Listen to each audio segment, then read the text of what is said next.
Hi beautiful people, thank you for tuning in. My name is Lucy and today you are here for such a treat.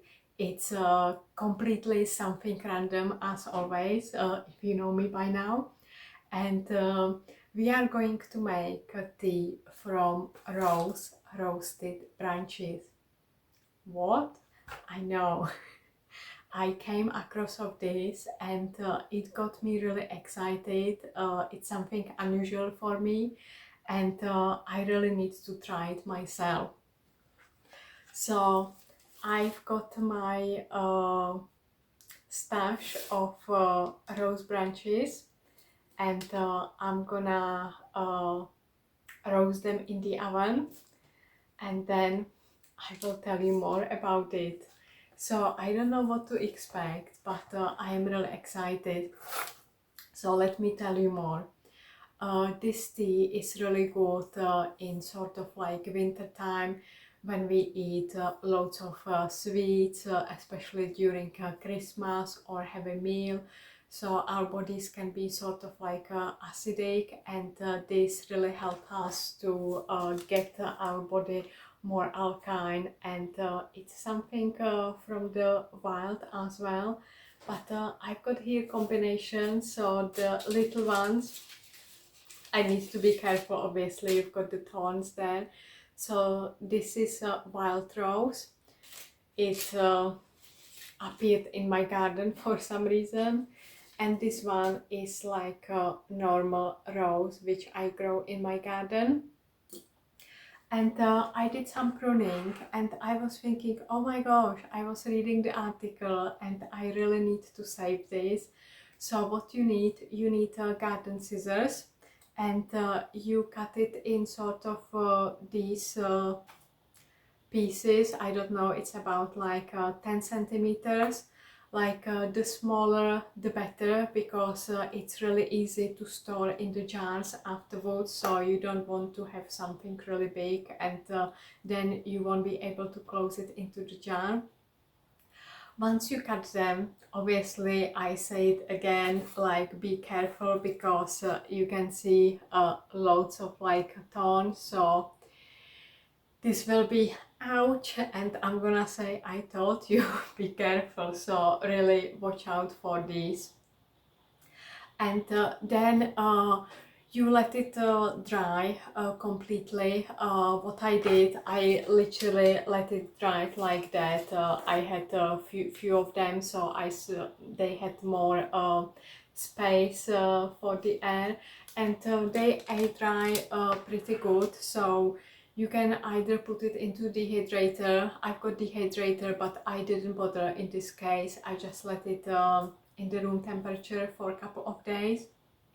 And now I'm gonna put it in the oven and roast it for a couple of minutes. I don't know how long for really, but what you are looking for for this to go sort of black, and obviously don't burn it, you need to keep eye on it, but it should release the nice rose smell, so watch out for it.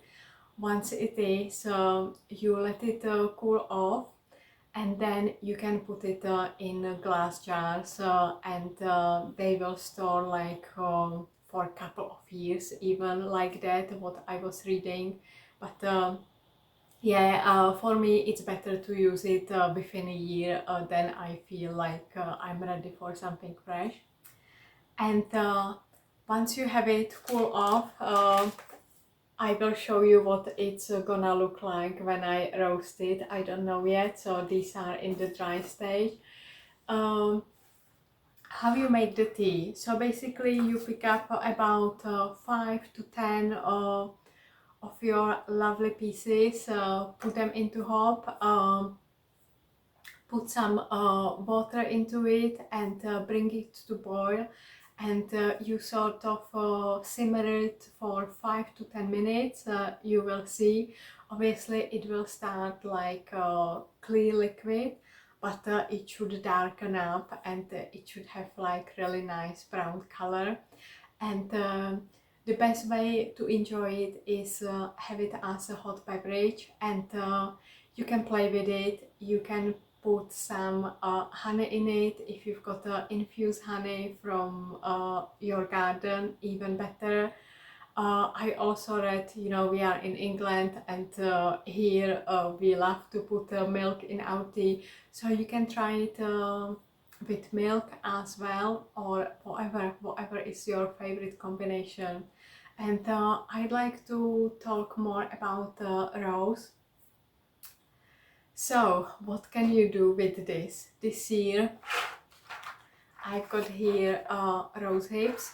They are dry, so you can see they are all sort of like wrinkly. So in this stage they can go to mason jars, and I can store them like that. I was quite annoyed with me because I had plenty from last year, so I was like, I really need to use it before I make another batch. So I use this, these are fresh, and I'm gonna store it in mason jar and make a tea whenever I fancy. What else I've got? I've got lovely rose petals here. So these are from my garden. I'm really sorry you can't smell it, but in winter it's really nice when you open the jar and this lovely beautiful smell really hits you. So I am enjoying loads of teas. Last year for some reason I wasn't drinking it, I don't know why, but I felt sorry because, you know, you put so much effort into collecting and drying and then storing. So I actually made really nice couple of bath with it, and it seems like really posh, really luxurious, so it was really good. And if I've got something left this year, I'm drinking this like crazy. This is my last jar. I had like another one, a really big one, so this year I am really into it. And you know, every year your desires change, so just listen to your body, whatever it wants. But if I've got something left, I will definitely make the bath. It makes you feel like, oh my gosh, like you are in the spa or something. And another thing, I made some fruit leathers from rosehips. As you can see, I don't have many left, so this one was also a good one. I will leave a link above how I made the fruit leathers if you are interested to see. And yes, I eat it straight, or I put it into my porridge and it stores really well. So I just wanna give you some ideas if you've got rose, or if you know some wild ones in the park, to give you so many ideas what you can do actually with this. And with the rose petals, many people make like jams or jellies. I haven't tried myself, but this is another way how you can use it all, this wonderful goodness. But when I came across this, I was thinking, oh my gosh, this is something I really need to try. And in the description below I also leave link for my winter video. When you go for your walk and you can see rose hips, they will be really soft after the frost. So what you can do, obviously I can't do this with this one because it's dry, so they are really soft and squishy, so you can just squeeze it, and you should have the nice soft pulp coming out, and it should be without the irritating hair. So this is how you can have like your fresh vitamin C on your winter walk. Another idea. And this tea from roasted rose branches was inspired by Czech lady, which I follow on Facebook and Instagram. And when I saw this, I was like, yes, I put my comments, I'm gonna definitely try this. But then I had the thought, because in my garden I've got actually currants. I've got blackcurrant, redcurrant and whitecurrant, and I knew I needed to make some pruning. So I asked whether I can actually make it with currant branches as well. And I was pleased to hear I can actually make it with these branches as well, but apparently they don't have any special flavor, but because it's me, I'm gonna try it anyway. So this is combination of black and red currants, and it's the same. Obviously the advantage is there are no thorns, so it's wonderful, but I'm gonna let you know what sort of flavor it had, and I'm gonna do exactly the same with these. So exciting. If you've got currants in your garden, you don't have rose, and you would like to try something new, go for this, and let me know in the comments below how it gone. What do you think about it? Do you like it? Or what do you drink with it? And stuff like that.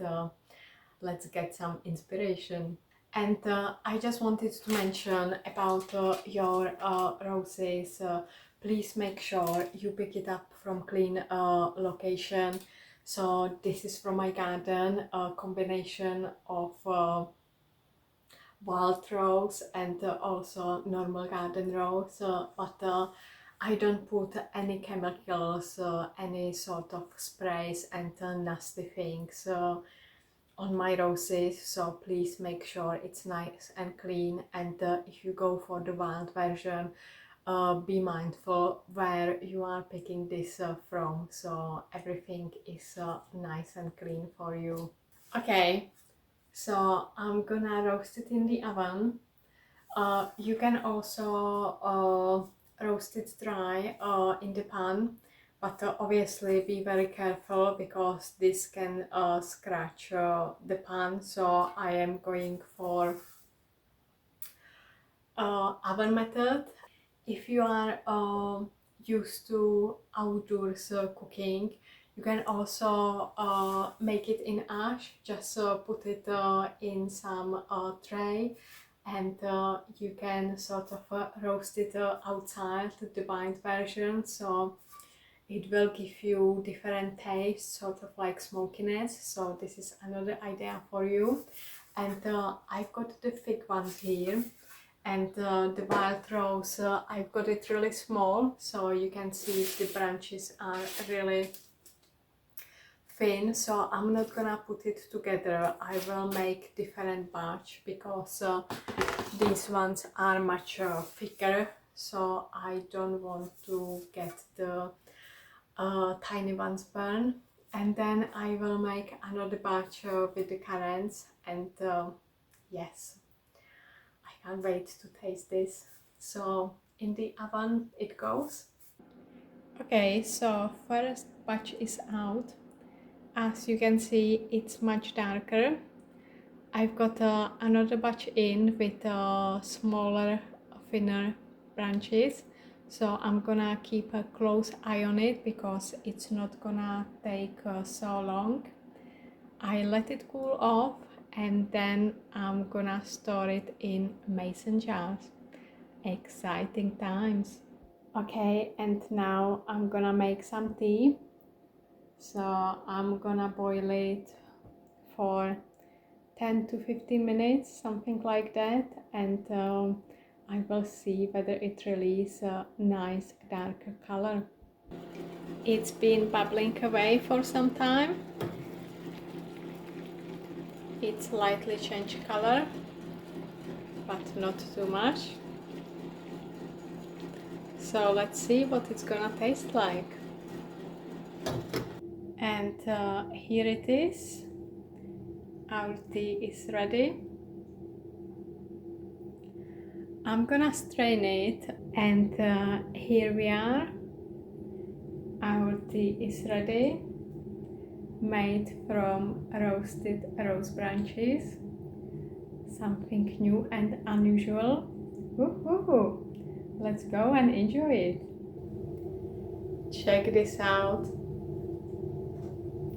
Oh my goodness, it smells so good. You can smell the roastiness. Rose, oh my gosh, I'm so glad I made it. really unusual. You can see it's got a sort of a brown color, so I think the longer time you make it steep, the browner it will be. Very pleasant. Wow, Mother Nature is amazing. And now let's taste this amazing, wonderful drink. It smells like heaven. If you try it, I think you will like it.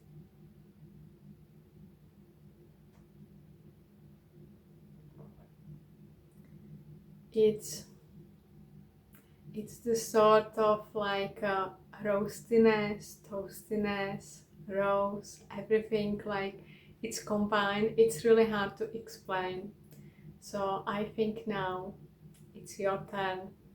It's for you to go out and get some wonderful rose branches and try this unusual experience.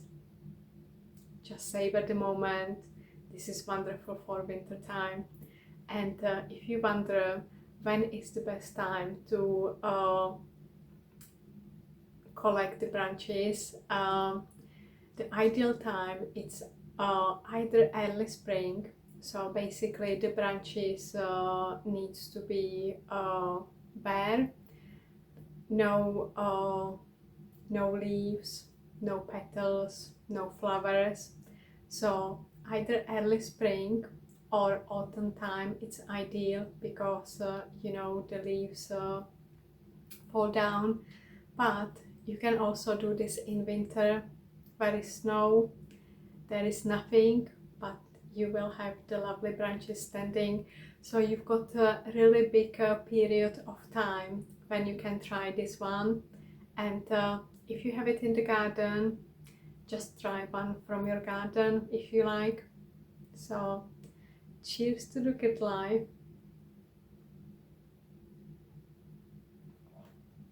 This is amazing. You can see it's changed color. Today I already made some ginkgo tea. I usually make it first thing in the morning and put it in the flask and drink it throughout the day. But when I tasted this, I'm not sure how much ginkgo tea I will drink today, because this is something which really excited my taste buds. Okay, and this is what blackcurrants and redcurrants roasted branches look like. It didn't release a really pleasant smell, if I'm honest. The rose was much better, so I'm not sure what this one will taste like, but I will definitely have a go and check this out. So, roasted branches for tea. So this is something unusual for me, and I'm really glad I tried it. And let me see the tea. I've got still something inside, if you can see it. So I think today I will just go this way. So 2 jars of rose ones, 1 jar of the currant one. I say it one more time, be careful, it's got the thorns, so you know, be careful when you handle this, but I think it's really worth the effort. So let me know in the comments below, are you making this yourself? Have you ever heard about it? I never. When I came across it, I was thinking, oh my gosh, seriously? So this is another way how you can use rose and enjoy the wonderful benefit. Let me know in the comments below if you are doing this what is your favorite way to drink it? Do you drink it neat? Do you put honey in it? Do you put milk in it? Do you put something else extra special in it? And if you never try it, are you really intrigued to try it now? And if you try the current ones, I'm not gonna try the current ones today, but if you are further ahead, let me know, because I had the taste. It's not great taste, but I don't know. When I try myself, I will share it with you. But if somebody is further ahead, let us know. Let's share the experience and knowledge. So don't forget to hit the like button, subscribe now if you haven't done so, spread some love, share with your friends and family. Don't forget to leave me a comment, and stay amazing. Thank you so much for watching. From my heart to your heart. Bye until next time.